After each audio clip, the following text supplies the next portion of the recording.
एक देहाती कहावत तो जरूर सुनी होगी आपने कि मुंह से तो बादाम नहीं टूट रहे और बात पिछवाड़े से अखरोट तोड़ने की कर रहे हैं। ये कहावत देखिए, समस्या कहानी में नहीं है, समस्या फिल्म के नजरिए में है।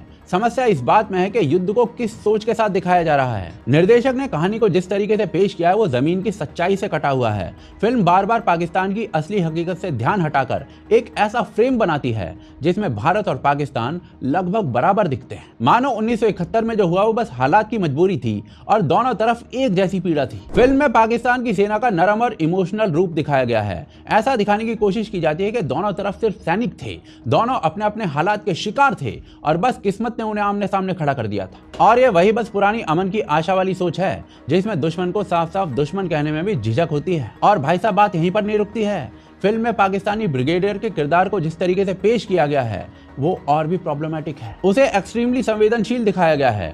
ऐसा दिखाया जाता है जैसे वो भीतर से बहुत पछतावे में है। उसे भारतीय अफसर के लिए व्यक्तिगत सम्मान है और युद्ध खत्म होने के बाद भी वो भारतीय सैनिकों को मारने के बोझ को अपने कंधों पर ढो रहा है। हद तो भाई साहब तब हो जाती है जब उसके घर में अरुण क्षेत्रपाल की तस्वीर दिखा दी जाती है। सवाल ये उठता है कि सब आया कहां से। ऐसा कोई भी ऐतिहासिक प्रमाण नहीं है, कोई भी दस्तावेज नहीं है जिससे ये बात साबित हो सके कि ऐसा कुछ हुआ था। उल्टा आईएसआई तो बदनाम है कि वो भारत को बर्बाद करने के चक्कर में हैवान बनने की भी हदें पार कर देती है। लेकिन भाई साहब, डायरेक्टर ने क्रिएटिव लिबर्टी के नाम पर कुछ भी परोस दिया है। देखिए, अरुण क्षेत्रपाल के फादर 2001 में पाकिस्तान जाते हैं जहां उनका जन्म हुआ था पार्टीशन से पहले, और वहां उनकी मुलाकात ब्रिगेडियर ख्वाजा मोहम्मद नसीर से होती है जिसने अरुण क्षेत्रपाल को गोली मारी थी। वहां उन दोनों के बीच में जो भी बातें होती है वो ह्यूमन टच के साथ होती हैं। ख्वाजा मोहम्मद नसीर अरुण क्षेत्रपाल की वीरता पर बोलता है और अरुण क्षेत्रपाल के फादर वॉर को सब चीजों के लिए दोषी ठहराते हैं। ये फैक्ट्स हैं जो एक्चुअल में हुए हैं और इन्हें दिखाना कोई भी गलत बात नहीं है, पर ह्यूमन इमोशंस में बोली गई बातें फैक्ट्स नहीं होती हैं। फैक्ट्स ये हैं कि पाकिस्तान की आर्मी ने ऑपरेशन सर्च लाइट चलाया था